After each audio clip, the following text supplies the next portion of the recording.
First time ever NASA ने literally सूरज के अंदर झांककर ऐसी तस्वीरें खींची है जो टोटली माइंड ब्लोइंग है। जब नासा सूरज की गहराइयों के कुछ इमेजेस को स्टडी कर रहा था, तब उन्हें सूरज की सतह पर 3 ऐसे स्ट्रक्चर्स दिखे जो काफी ज्यादा कंसर्निंग थे। फर्स्ट, इसे देखो। इसमें दिख रहा है कि सूरज पर लिटरली बारिश हो रही है, जिसमें आसमान से मेल्टिंग हॉट प्लाज्मा बरस रहा है। देन इन इमेजेस में उन्होंने देखा कि वहां पर कुछ ऐसे दिखने वाले विचित्र घास जैसे स्ट्रक्चर्स दिखे। And can you imagine this, ये स्ट्रक्चर्स वियर्डली माउंट एवरेस्ट से भी बड़े हैं। एंड लास्टली उन्होंने देखा कि वहां पर सतह पर कुछ ऐसी दरारें पड़ रही है जो राजस्थान और मध्य प्रदेश के कंबाइंड एरिया जितने बड़े बुलबुलों को सूरज की सतह पर जन्म दे रही है। सो एग्जैक्टली सूरज के साथ आखिर हो क्या रहा है? क्या ये सब कुछ नॉर्मल है? अगर हां, तो फिर साइंटिस्टों को ये सब कुछ कंसर्निंग क्यों लग रहा है? बिसाइड्स, ये जो इमेजेस नासा को मिले हैं वो उसके सोलर डायनामिक्स ऑब्जर्वेटरी ने यहां पर इतने दूर से खींचे हैं, जबकि सूरज के ऐसे फोटोज लेना सिर्फ तभी मुमकिन है अगर वो यहां इस पोजीशन से लिया जाए। तो सवाल यहां पर यह भी उठता है कि सीमिंगली इम्पॉसिबल कारनामा नासा वालों ने आखिर किया कैसे? और क्या सूरज से जुड़ी अब तक की हमारी जितनी भी अंडरस्टैंडिंग, हमारी जितनी भी समझ है, क्या वो सब हमें अभी डंप करना पड़ेगा? वेल, इन और इन जैसे कई सारे सवालों के जवाब ढूंढने के लिए नासा ने सूरज के खींचे लेटेस्ट इमेजेस को लेयर बाय लेयर डिकोड करके उनके बीच कड़ियां जोड़ने की कोशिश की। And this is what they found. दरअसल साइंटिस्टों को पता था कि सूरज और उसके इर्द गिर्द के वातावरण में कुछ तो ऐसी गतिविधियां हो रही है जो भविष्य में पृथ्वी को बड़ा नुकसान पहुंचा सकती है, क्योंकि इन गतिविधियों से बने सोलर फ्लेयर्स की वजह से 2022 में इलॉन मस्क के एक नहीं बल्कि 49 स्टारलिंक सैटेलाइट्स इनके चपेट में आकर वापस पृथ्वी के एटमॉस्फेयर में जाकर गिर गए थे। 2023 में तो 1 बिलियन हाइड्रोजन बॉम्ब्स जितना ताकतवर सोलर फ्लेयर के कुछ अंश नॉर्थ अमेरिका में गिर गए थे, जिसकी वजह से वहां के सारे कम्युनिकेशंस ठप हो गए थे और most of the north American continent को ब्लैकआउट का सामना करना पड़ा। इनफैक्ट 1580 से लेकर आज तक कुल मिलाकर 33 टाइम सूरज ने पृथ्वी पर ऐसे सोलर फ्लेयर्स फेंके हैं, जिसकी वजह से पृथ्वी और उस पर मौजूद टेक्नोलॉजी को भारी नुकसान उठाना पड़ा है। अब ऐसा ही कुछ फ्यूचर में ना हो, इसीलिए नासा और ईएसए ने सूरज को करीब जाकर स्टडी करने की सोची, ताकि वो उसमें हो रहे एक्टिविटीज को डिटेल में स्टडी करके उसके पृथ्वी से टकराने के समय को ज्यादा एक्यूरेटली प्रेडिक्ट कर सके। और इसीलिए फिर दोनों स्पेस एजेंसीज ने साथ मिलकर 2010 में मर्क्यूरी के भी आधे डिस्टेंस पर सूरज की ऑर्बिट में एक मिशन लॉन्च किया कॉल्ड सोलर डायनामिक्स ऑब्जर्वेटरी। इस मिशन का मेन ऑब्जेक्टिव था सन को अलग अलग इलेक्ट्रोमैग्नेटिक वेवलेंथ्स पर स्टडी करना। अलग अलग वेवलेंथ्स इसीलिए क्योंकि जैसे पृथ्वी के ऊपर एटमॉस्फेयर के लेयर्स होते हैं, वैसे ही सूरज पर भी काफी सारे लेयर्स हैं। आउटर मोस्ट लेयर को कोरोना कहते हैं, मिडिल में मौजूद क्रोमोस्फियर है और इनर मोस्ट फोटोस्फियर लेयर है। इन सभी लेयर्स के तापमान में काफी ज्यादा फर्क होता है और जैसे कि हम जानते हैं, डिफरेंट टेम्परेचर्स पर डिफरेंट वेवलेंथ्स की लाइट निकलती है और इसीलिए सूरज को स्टडी करने के लिए उन्होंने मल्टीपल वेवलेंथ्स की मदद ली। इस स्टडी में उनका पहला टारगेट था सूरज के सबसे बाहरी लेयर कोरोना को स्टडी करना। अब इसके टेम्परेचर के हिसाब से साइंटिस्टों ने यूवी लाइट के इस वेवलेंथ पर उसकी तस्वीरें लेना शुरू किया और आप यकीन नहीं करोगे साइंटिस्टों ने क्या देखा। वेल, इस वेवलेंथ पर उन्होंने देखा कि गर्म तपता लावा बारिश के रूप में सूरज पर बरस रहा है। अब ऐसा क्यों हो रहा था? इसके लिए जब उन्होंने गहराई से जांच की, तब उन्हें पता चला कि कोरोना में हो रहे एक बड़े प्रोसेस का एक छोटा सा पार्ट है। एक्चुअल में होता क्या है ना, सूरज पर मौजूद प्लाज्मा यानी चार्ज पार्टिकल्स का सूप जब उसके स्ट्रॉन्ग मैग्नेटिक फील्ड के कांटेक्ट में आता है, तब ये मैग्नेटिक फील्ड उस प्लाज्मा को बाहर फेंक देता है, क्योंकि जैसे ही moving charge particles magnetic field के कांटेक्ट में आते हैं, वैसे ही मैग्नेटिक फील्ड उस पर एक फोर्स अप्लाई करती है और उसे बाहर की तरफ फेंक देती है। और ऐसा ही कुछ सूरज पर मौजूद प्लाज्मा के साथ भी होता है, जो सोलर फ्लेयर्स के फॉर्म में बाहर आते हैं। ये फ्लेयर्स इतने एनर्जेटिक होते हैं कि वो महज कुछ ही घंटों में पृथ्वी से सूरज के लगभग 100 रिटर्न ट्रिप्स लगा सकते हैं। लेकिन कई बार होता क्या है कि पृथ्वी के वाटर साइकिल की तरह ये गर्म फ्लेयर्स आउटर लेयर कोरोना तक पहुंचते पहुंचते ठंडे हो जाते हैं और वापस सूरज की सतह पर लावा की बारिश के रूप में बरसते हैं। और इसी फिनोमेनन को साइंटिस्टों ने कोरोना में कैप्चर किया और उसे नाम दिया coronal rain.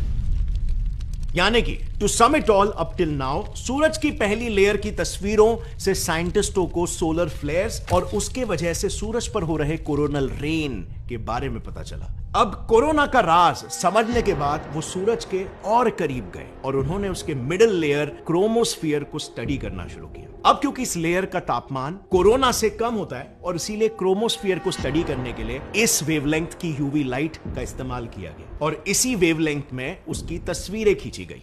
And here is what they found, which was also very shocking. उन्होंने देखा कि सन का क्रोमोस्फियर प्लेन जरा भी नहीं है जैसा सोचा गया था, बल्कि उसमें वियर्डली हर 5 मिनटों में माउंट एवरेस्ट जितने ऊंचे नुकीले घास जैसे स्ट्रक्चर्स बन रहे और ये स्ट्रक्चर्स आवाज की रफ्तार से 60 गुना ज्यादा तेजी से बाहर के लेयर्स में फेंके जा रहे हैं। बेसिकली ऐसा इसीलिए होता है क्योंकि सूरज का इक्वेटर उसके पोल से पहले एक रोटेशन पूरा करता है। इस वजह से उसकी मैग्नेटिक फील्ड किसी रबर बैंड की तरह ट्विस्ट होकर उलझ जाती है और उसकी सतह पर छोटे छोटे लूप्स बनाती है। और जब ये लूप्स वापस अनटैंगल या सुलझते हैं तब क्रोमोस्फियर में शॉक वेव्स पैदा होते हैं और उससे वहां पर घास जैसे नुकीले स्ट्रक्चर्स बनते हैं। यानी कि एक तरह से जब आप वूफर पर पानी डाल के उसे बजाते हो तब वो पानी नुकीले कांटों की तरह उछलने लगता है ना, ये बिल्कुल वैसा ही है। इस लेयर की तस्वीरों से साइंटिस्टों को सूरज के क्रोमोस्फियर में बने घास जैसे स्ट्रक्चर्स का राज पता चला। अब बारी थी उसके नेक्स्ट लेयर यानी फोटोस्फियर को स्टडी करने की। इसे देखने के लिए साइंटिस्टों ने फिर एक बार लाइट के वेवलेंथ को बदला, क्योंकि 5000 डिग्री सेल्सियस गर्म फोटोस्फियर सबसे ज्यादा ब्राइट विजिबल वेवलेंथ में दिखता है। इस फिल्टर से जब उन्होंने सूरज के फोटोस्फियर यानी उसकी सतह की तस्वीरें ली तब उन्हें उस पर कई सारी दरारें दिखाई दी। पर इन दरारों का आखिर मतलब क्या था? आखिर ये सूरज की सतह पर बन ही क्यों रहे हैं और आखिर ये है कितने बड़े? तो देखो, हुआ यूं कि ओरिजिनली इस वेवलेंथ पर उन्होंने जब इमेजेस कैप्चर की तभी उन्हें पता चला कि इमेजेस क्लियर नहीं आ रही है। उन्हें ऐसा लगा कि ये दरारें मे बी पिक्सेल्स हैं और इसीलिए उन्होंने इसे जूम किया। अब जूम करने पर उन्होंने ये नोटिस किया कि ये एक्चुअली में सूरज के कण हैं जो बनते बिगड़ते रहते हैं और इन्हें उन्होंने नाम दिया सोलर ग्रैन्यूल्स। अब इन सोलर ग्रैन्यूल्स की सबसे विचित्र बात क्या है पता है? ये पिक्सेल्स इतने छोटे दिखाई देने वाले ग्रैन्यूल्स यूएस के सबसे बड़े स्टेट टेक्सास जितने बड़े हैं आकार में, और ये बिल्कुल सेम प्रक्रिया से बनते हैं जिससे हमारे पैंजिया जैसे सुपर कॉन्टिनेंट्स बने थे। दरअसल जिस तरह से हमारे पृथ्वी की सतह के नीचे टेम्परेचर डिफरेंस की वजह से कोर के पास मौजूद गर्म लावा ऊपर आता है और ऊपर ठंडा हुआ लावा नीचे जाता है, बिल्कुल उसी तरह से सूरज के कोर के पास मौजूद गर्म प्लाज्मा भी ऊपर आता है और ऊपर का ठंडा हो रहा प्लाज्मा नीचे बैठने लगता है। अब ये प्रोसेस जब हम ऊपर से देखते हैं तब ये लावा जो ऊपर आया है वो हमें बबल्स की तरह नजर आता है और दो नजदीकी बबल्स के बीच की लाइन एक क्रैक की तरह नजर आती है। अब ये तो हुई फोटोस्फियर की जूम्ड इन इमेज की बात। आई डोंट नो आपने नोटिस किया कि नहीं, जब हमने ओरिजिनली जूम्ड आउट इमेज देखी थी तब उसमें क्लियरली कुछ डार्क स्पॉट्स दिखाई दे रहे थे। अब ऑब्वियसली ये तो सोलर ग्रैन्यूल्स जैसे नहीं दिख रहे, तो एग्जैक्टली ये है क्या? इस पर नासा का कहना है कि सूरज की मैग्नेटिक फील्ड जो क्रोमोस्फियर में घास जैसे स्ट्रक्चर्स बनाती है, वही मैग्नेटिक फील्ड नीचे फोटोस्फियर में इन्हीं स्पॉट्स को बनाती है। क्योंकि जैसे कि मैंने पहले बताया था, सूरज की मैग्नेटिक फील्ड किसी रबर बैंड की तरह ट्विस्ट होकर उसके सतह पर छोटे छोटे लूप्स बनाती है। अब जहां पर ये लूप्स बनते हैं वहां पर मैक्रो स्केल पर उस स्नैपिंग के वजह से शॉक वेव्स जनरेट होते हैं, लेकिन माइक्रोस्कोपिक लेवल पर यानी कि प्लाज्मा के लेवल पर एकदम ही ऑपोजिट ट्रेंड देखने को मिलता है। एक्चुअली मैग्नेटिक फील्ड के स्ट्रॉन्ग होने की वजह से इन लूप्स में मौजूद प्लाज्मा के सभी चार्ज पार्टिकल्स एक कॉमन पैटर्न में अलाइन हो जाते हैं, बिल्कुल वैसे ही जैसे किसी मैग्नेट के इर्द गिर्द आयरन फाइलिंग्स अलाइन हो जाते हैं। अब ऐसे में इन चार्ज पार्टिकल्स का वाइब्रेशन पहले के मुकाबले कम हो जाता है, जिसकी वजह से वो प्लाज्मा ठंडा हो जाता है और वहां पर एक काला धब्बा बनता है। यानी कि कुल मिलाकर साइंटिस्टों ने सूरज के सतह से 1 मिलियन किलोमीटर दूरी से उसकी इमेजेस ली और फोटोस्फियर तक आते आते वो सूरज की सतह पर पहुंच चुके थे। इनफैक्ट उसके फोटोस्फियर की ही तस्वीर वो हिस्टोरिक तस्वीर है जो सूरज की अब तक की ली गई सबसे डीपेस्ट इमेज है। But you know what's the weird part? Ironically सूरज से लिए गए इस डीपेस्ट इमेज को तो हम पृथ्वी से रोज देखते हैं, हमें जो सनराइज या सनसेट के समय जो स्मूथ सरफेस वाला सूरज दिखाई देता है, उसका वो स्मूथ सरफेस यही फोटोस्फीयर ही होता है। सो इस वीडियो में आपने जैसे देखा, ऑल इन ऑल कैसे सन के लेयर्स को स्टडी करके हमें सन में चल रही गड़बड़ी का एक कंप्लीट पिक्चर मिल जाता है। और नासा और इसरो जैसी स्पेस एजेंसीज की इसीलिए इस पर नजरें होती है। और इससे हमने ये भी जाना कि सन के साथ एज सच कुछ इतना विचित्र नहीं हो रहा है। पर फ्रेंड्स, अब भी कुछ चीजें हैं जिनका जवाब मिलना बाकी है। जैसे अगर सन के साथ सब कुछ नॉर्मल चल रहा है, तो फिर सभी स्पेस एजेंसीज इंक्लूडिंग इसरो ने पिछले 20 सालों में 10 सोलर मिशंस क्यों भेजे? क्योंकि ऐसा तो नहीं है कि वो एक प्लैनेट है जिस पर हमको पानी ढूंढना है या फिर कोई कॉलोनी बसानी हो, तो फिर इतने रिपीटेड रिसर्चेस आखिर क्यों? क्या साइंटिस्टों को कुछ ऐसा पता है या इस इंटरेस्ट के पीछे कुछ ऐसी वजह है जो कि आम लोग नहीं जानते? पहले मुझे भी कुछ ऐसा ही लगा था। जैसे कि मैंने शुरुआत में कहा, हाल ही में सूरज से आ रहे सोलर फ्लेयर्स की तादाद बढ़ रही है।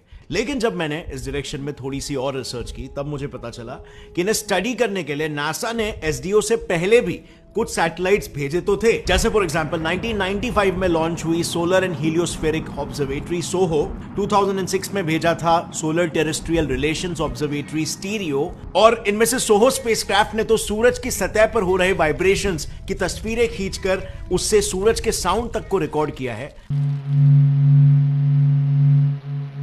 पर इसके बावजूद भी इन जैसे स्पेसक्राफ्ट्स में कुछ प्रॉब्लम्स हैं, जैसे कि स्लो स्पीड से डेटा ट्रांसफर करना एंड इवन इनकी average picture quality which is very less. And this is where SDO comes in, क्योंकि जहां पर सोहो को एक तस्वीर पृथ्वी पर भेजने में 12 मिनट लगते हैं और स्टीरियो को 1.5 मिनट लगता है, वहीं पर सेम काम एसडीओ सिर्फ 0.75 सेकेंड्स में कर सकता है, और वो भी इन दोनों से 10 टाइम्स बेटर पिक्चर क्वालिटी के साथ। और इसीलिए नासा वालों को ऐसा लगता है कि एसडीओ इन जैसे मिशंस के कंपैरिजन में 50 गुना ज्यादा इमेजेस बेहतर पिक्चर क्वालिटी में भेजेगा। हैविंग सेड दैट, सूरज की पूरी अंडरस्टैंडिंग के लिए इन सभी मिशंस के डेटा को स्टडी करने की जरूरत है, और इसीलिए जितने ज्यादा सैटेलाइट्स साइंटिस्ट वहां पे भेजेंगे उतना ही ज्यादा अच्छा है। See you next time. As always, stay curious, keep learning and keep growing. Jai Hind.